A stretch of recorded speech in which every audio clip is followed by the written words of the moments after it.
Hi, beautiful souls. Welcome to Reach Out Recovery, where we normalize the truth that everyone is recovering from something.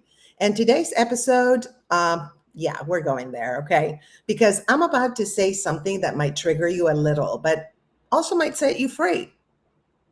Everyone is addicted to something, not just alcohol or drugs, the obvious things. I'm talking about your phone, validation, chaos, toxic relationships, being needed, and even, yes, suffering. Yeah, I said it. And before you're like, Grace, I'm not addicted to anything, stay with me, okay? Because by the end of this episode, we are going to show you something that might completely change how you see yourself. The thing that you think is your weakness might actually be the pattern your nervous system learned to survive. And once you see it, you can't unsee it. Your journey to joyful living begins when you stop judging your coping and start understanding it. I'm Grace Fraga, and I'm one of the co-hosts. And this is my co-host. Lindsay Glass, hi, founder of Reach Out Recovery. Yes, this is her brand. So I'm just here Oh engineering no, and no, you're supporting. you're part of the jam. I just Oh, thank you. Yeah, I'm kind of like an employee of Reach Out Recovery. how about a partner? How about a collabing Okay, partner? okay, there you go. I like that. So let's roll with this because this is fascinating. Because I don't know about you, but well, we know that you're sober. Yes. But I know that I am addicted to my phone. I used to be addicted to validation and chaos and toxic relationships. Mhm. It's like, Yeah. So here's the thing, Grace. It's sort of human nature to yes. find coping mechanisms. There's absolutely nothing abnormal about us wanting to find coping mechanisms that make us feel better. But when they get out of whack, is when we need to decide. So let's talk about what is addiction really? We know this is one of my favorite topics. I write about it. Reach Out Recovery deals with it. But what we want to do today is kind of redefine how you think about addiction. Mhm. Um, because most people, when they think of addiction, they just think of alcohol or substances. Yeah. Maybe they think of gambling, maybe they think of sexual stuff, but it doesn't Mhm. really translate as naturally to think about addiction as crossing this gamut of stuff. But science, our favorite thing, science says otherwise. So, Mm. according to the American Society of Addiction Medicine, addiction is a chronic brain disorder involving reward, motivation, memory, and related circuitry. Okay. Ooh. So, in translation, what this means is your brain learned this, whatever it is, equals relief. And it Mm. doesn't matter what this is, right? Yeah. So what are some modern addictions? You said it before, your phone and social media, Oh which my gosh. creates, that's dopamine loops. And we're learning more and more, I have two whether phones. it's Grace. So we're learning more and more, though, through trials that are happening right now, that Yes. people who designed social media, who designed our phones, they really did it with the intention of bringing us back to the phone, back to the phone. I read a really scary thing about, our tech people, which is basically their job is to keep us from being really connected in real life. That is absolutely their job. So they're going to try and keep us connected to social media and technology, and it creates this dopamine loop. What else are we addicted to, Grace? Well, showing the comments. Hello, I see this is DL. Hi, DL. Good to see you. He's like a really smart guy and knows a lot of history of Europe because now that I'm in Spain, I have a lot of Europeans on my Fantastic. on my subscribers. Hello, I see you're with someone else. Nice to see her. Yes, this is Lindsay Glass. Please subscribe to her channel, DL. Definitely. Reach Out Recovery. All Thanks. right. All right. That was it. Sorry. See, I had to show it. Yeah, no, that's perfect. I had to. All right, girl. Keep going. Sorry. All right. So the next one people really overlook a lot of the time is food. Well, I was thinking about that today, actually. What were you thinking? Well, because now that I live here in Spain, I live in a big building, sea views, amazing. And every now and then, I'm like, I have like a pastry shop downstairs and they sell fresh bread and baguettes. And then, oh my God. And I have a cafe that they know me there and they're like so nice to me. And so I'm addicted. I was actually this week, I'm trying to not be addicted, but I would go every day and get donuts, which are not as sugary as the US. They're like different because these are like homemade pastries.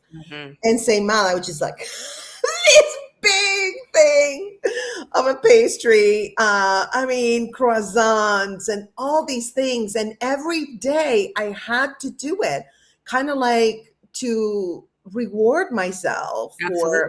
something that I did that day, or overall, hey, you did great in life. Let's go get a donut, you know? But I, that's exactly it, Grace. It's yeah. emotional regulation. We use Mm-hmm. food for emotional regulation. So it's like, I had a tough day, I need a treat. I had a really good day, I need a treat. Yes. And anything we do for more than a few days in a row is developing a habit. It really is. But you know the thing, Lindsay, and we talked about this before. I'm really good at stopping. Like I become self-aware of something and I stop or at least reduce it to, a 10%, right? So I just have to become aware. I'm not as addictive as I think I am because I can just cold turkey stop something with no problem. But that's exactly what we're doing here, Grace, awareness.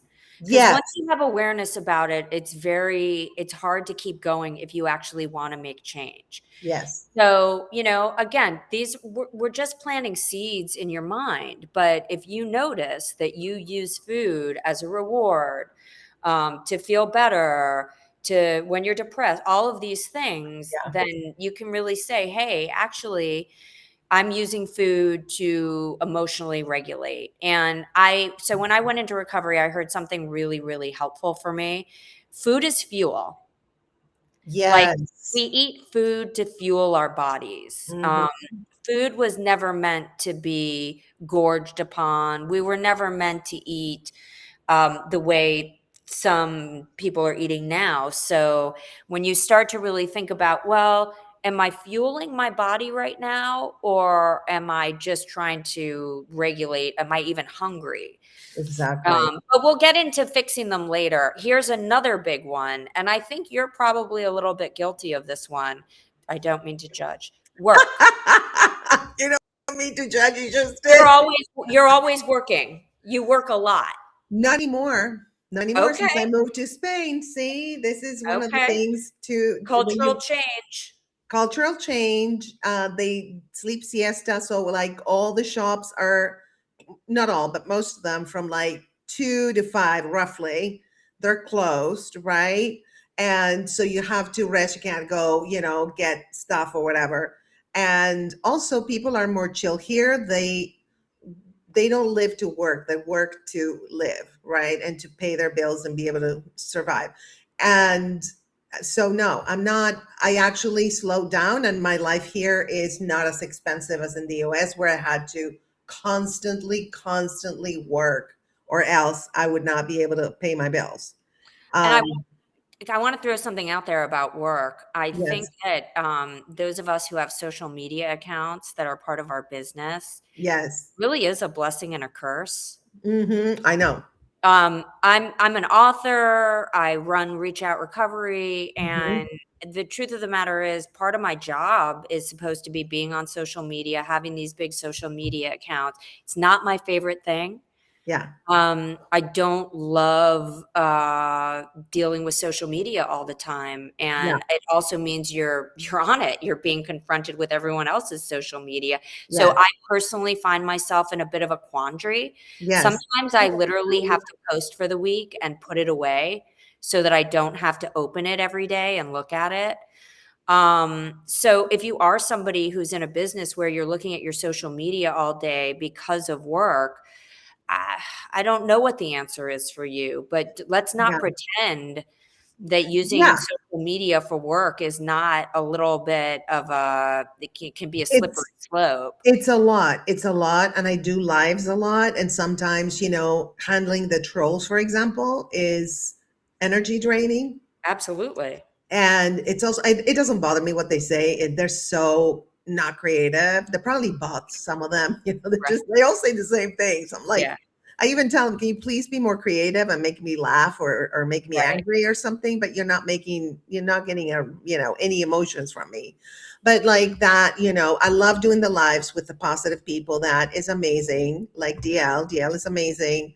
Um, and yes, we have to, like, I post a lot, and also we have to create. Now the part of creating the videos, to me, Lindsay, that's a lot of fun. I'm creating a series called Travel with Grace.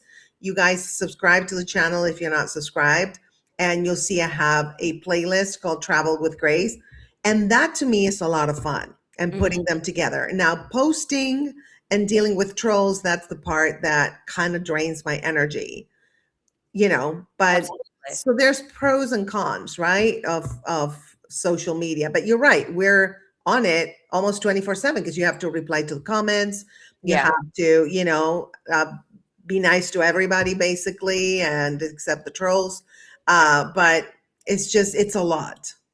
So I'm getting us real bogged down here. So I'm just going to run through the last two. The other big things that we're all kind of guilty of and we don't all talk about are relationships. Hmm. Lots of us are addicted to relationships, and Yep.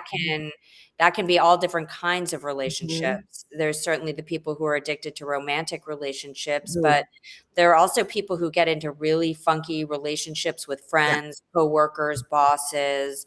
So relationships and what you're expecting from other people can be a place where a lot of addiction can show up, and it's also where your attachment patterns are going to show up. So if Hmm. you're an anxious attacher, if you're an avoidant, all of these things are going to play out in this relationship stuff. And then finally, drama. Don't tell me that people aren't addicted to drama. For Yeah. anybody who's listening, you may know somebody, they always have drama. Like I have a couple of people in my life to this day. You call them, you're like, how are you doing? Oh my God, you would not No. believe. Like they Yeah. just can't come up with something positive to Yeah. say. Yeah. And that is wired into their system. Yeah, Um, they enjoy it. They kind of yeah, feed off of it. Uh, yeah. I used to be kind of addicted for a while to romantic relationships, but then now I am actually the opposite. I go from extreme to extreme. That's interesting. That's probably some type of Let's do addiction? another show on that. Yeah, that happens a lot. Actually, that's a common thing. Actually, Really yeah, yeah. But that's a whole other slice of cake. So, well, interesting. We should do an episode on that, I think. yeah, yeah. We will because I have some real experience with that. Nice, nice. Like you were saying, some people are not addicted to a person. They're addicted to how they make their nervous system feel. That's right. So it's all about the nervous system regulation, basically Mhm. addiction and lack thereof too, right? Yep. Interesting. Well, we have a fan story. I don't drink, I don't smoke, but I check my ex's Instagram 20 times a day. That's addiction to emotional stimulation and unresolved attachment.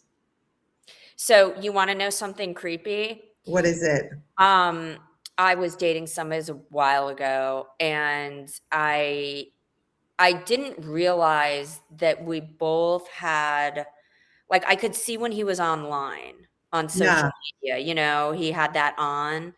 And I remember somebody who worked with me had been in the Instagram and had been like, "Isn't this some friend of yours?" Like, he'd sent some message in the middle of the night. And because she had alerted me to this message, then I started going into the company account so I could see when he was online. Mm-hmm. And he was online all night. All night. every night. Like suddenly I could Wow. see like who's on Instagram all night. And it's like if you're on Instagram all night, what are you doing? You're talking to people, you're doing shady stuff. And it was like Yes. I never would have known. But for several weeks, so the relationship ended obviously, but for Yes. several weeks I was checking to see if he was on all night. And I Yeah. could see and I was like, what is this guy doing on Insta? And he was no young chicken. This was like an older guy. And you're like, are you seriously talking to bots all night? Like, get a life. Wow. Yeah. Wow. That's a weird addiction too. But I got addicted to looking for a couple weeks. I was like, is he on again tonight? Like, what? Sorry. I That's know. my No, I experience. hear you.